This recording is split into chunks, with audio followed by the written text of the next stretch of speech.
আমরা কিভাবে প্রতিকূল পরিবেশে ব্রিজ বানাই আপনাদেরকে একটা নমুনা ছোট্ট দেখাইতে চাই। এটা আমার এলাকায় কুনাগাঁও নামে একটা জায়গা, এখানে মালবাড়ি বলে না, মালের বাড়ি।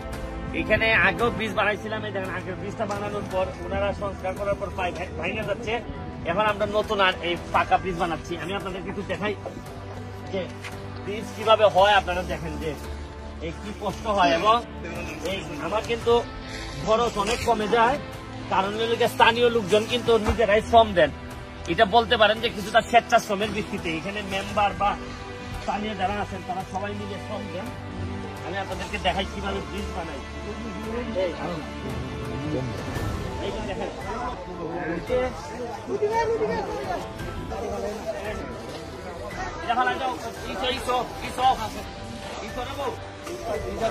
দেখেন এই যে এই পিলারটা বানাইতে এত কষ্ট হইতেছে যে চার থেকে খালি পানি উঠে যায়। আমরা বাদ দিছি, এই পিলার গুলা হয়ে গেছে, এই পাশের পিলার গুলা হয়ে গেছে। দেখা যাক, আসো মেশিন লাগছে, কয়টা মেশিন লাগছে? হালকা বেলা ভাবছো না কোনটা? একটু কষ্ট এই যে দেখেন এই পিলারটা করছি আমরা, বাদ দিয়া এখানে আবার অনেক জন বলেন। এই যে এইটাই আমাদের একটা চ্যালেঞ্জ, যে এই জায়গাটা করাই আমাদের একটা চ্যালেঞ্জ। আমরা ওই যে পানি ভাই পানি ফালাই নিলে আবার পানি ফালাই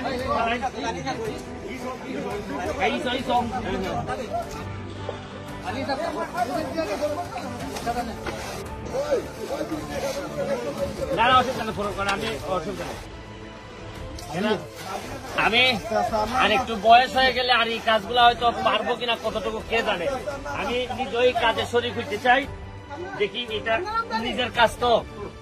আপনারা এটা সিলেটের এই জিনিসটার সাথে সিলেটের এই জিনিসটার সাথে পরিচিত করাই দেয়। এটার নাম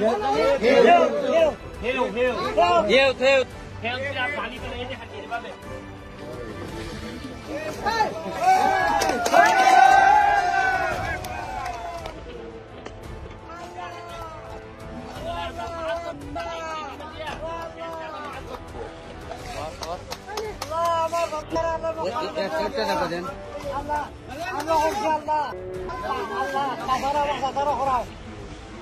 এখানে লোকাল মেম্বার সাহেব, উনি মেম্বার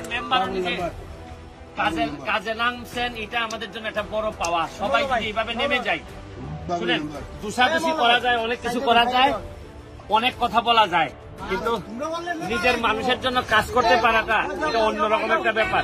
আজকে যে শুক্রবার, আজকে একটু পরে ফুটবল খেলতে যাব, কিন্তু এর আগে এই যে কাজে শরীক হইতে পারতেছি, এটা আমাদের জন্য একটা বড় পাওয়া। আমি সবার জন্য সবার কাছে দোয়া চাই, এবং সবাই মিলে বাংলাদেশটারে একটা সোনার বাংলা বানাইতে চাই। আর দেখেন এখানে আমরা এখন এই যে এটা একটু দেখাই দাও, দেখে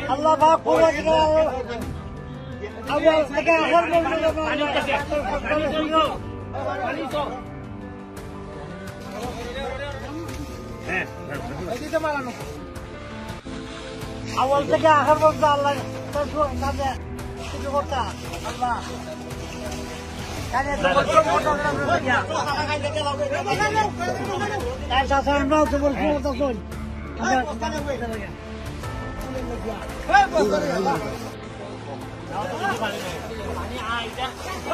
ইন্ডিয়ার থেকে আসে, বর্ডার এলাকা তো,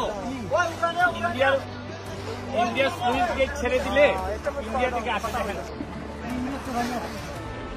এবং এইখানে বহু সময় জোয়ারের সময় বা নদীতে পানি বেশি থাকলে মানুষ পর্যন্ত টান দিয়ে নিয়ে গেছে। হ্যাঁ, একবার না এক মহিলারে নিয়ে গেছে। কিভাবে নিচ্ছিস?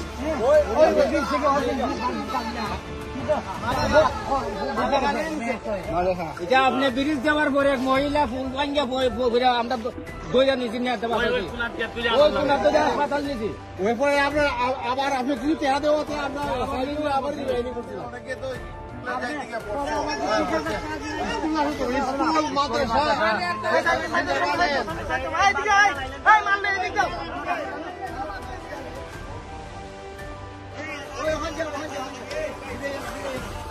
ঠিক আছে, ওই বাড়ি নেবে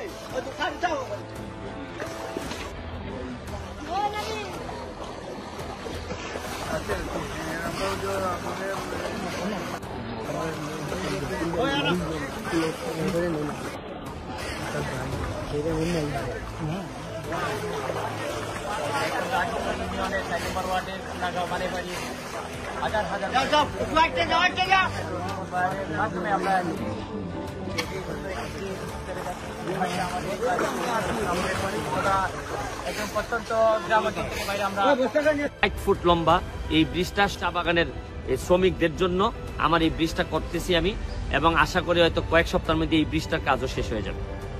আপনি আপনার চাচ্ছিলেন যে আপনি 100 ব্রিজ পূর্ণ করে তারপর আপনি মানে অন্য কিছু করা, সেই ক্ষেত্রে যদি কিছু বলতেন। না, আমার 100 ব্রিজ হচ্ছে কি আমার একটা মিশন, উদ্দেশ্য যে 100 ব্রিজ আমি বানাইতে চাই। তো 100 ব্রিজ বানানোর পর মনে হবে আমার যে আমি নিজে হয়তো ভাববো যে আমি একটা অন্তত মাইল ফলক আমি পার করতে পারতেছি, কিন্তু এটা কখনো বন্ধ হবে কিনা জানি না। যতদিন বেঁচে থাকবো ততদিন যেখানে যার যা লাগবে চেষ্টা করব মানুষের জন্য কাজ করার, কিন্তু এটা কোথায় গিয়ে শেষ হবে, আদৌ বাঁচবো কিনা, কতদিন বাঁচবো কিছুই তো জানি না। এটা শুধু আমার একটা মনের আশা। আমরা আরেকটা বিষয়ে জেনেছি, যেটা হচ্ছে কি আপনার আপনি যে ব্রিজগুলো করছেন সেগুলি খুবই কম টাকা এবং খুব ভালো মানের। এই সেক্ষেত্রে ঠিকাদারদের নিয়ে একটা প্রশ্ন উঠে যায়, তারা কেমন ব্রিজ করছে, অনেক সময় ব্রিজ 10 দেখা যায় বা নিম্নমান দেখা যায়, সে ব্যাপারে যদি কিছু বলতে চান। শুনেন, আপনি তো একটা সময় ছিল যে মানুষ কন্ট্রাক্টররা এই টাকা পয়সা নিয়ে নিম্নমানের ব্রিজ বানাইতো। এখন এটা এমন জায়গায় চলে গেছে যে কন্ট্রাক্টররা টাকা নিয়ে ওই জায়গায় ব্রিজ না বানাই, ওই যারা দায়িত্বপ্রাপ্ত তাদেরকে ম্যানেজ করে ব্রিজের জায়গায় ব্রিজ পড়ে আছে, কিচ্ছুই হয় নাই, টাকাটাও তুলে নিয়ে যায়। তো এটা হচ্ছে কি আমাদের বাস্তবতা, আমাদের উপলব্ধি। পুরাটাই যখন চোরের দেশ হয়ে যায় তখন আপনি এই নিম্নমানের উচ্চমানের প্রশ্ন দেওয়ার কিছু লাভ নাই। যে জিনিসটা করতে হবে এটা হচ্ছে কি, আমি আপনাদেরকে আরেকটা প্রমাণ করতেছি যে চাইলে আপনি অল্প টাকায় অনেক ব্রিজ বানাইতে পারবেন এবং টেকসই ব্রিজ বানাইতে পারবেন, কিন্তু চুরিটাকে কন্ট্রোল করতে হবে এবং চোরদেরকে কন্ট্রোল করতে হবে। আপনি তো হবিগঞ্জ চুনারুঘাট এলাকার সন্তান, আপনি সে এলাকায় কাজ করছেন। আমরা যতটুকু শুনেছি আপনি ওই এলাকার মানুষ আপনাকে চায়। শুনেন, এমপি হচ্ছে গিয়ে এমপি মন্ত্রী, আপনি একটা জিনিস খেয়াল করে দেখেন, এমপি হওয়ার পর মানুষ কি কারণে এমপি হয়?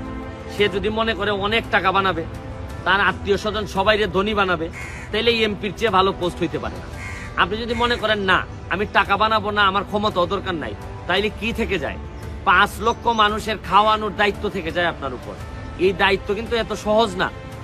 কয়জন মানুষ এমপি হওয়ার পর তার দায়িত্ব পালন করতে পারতেছে?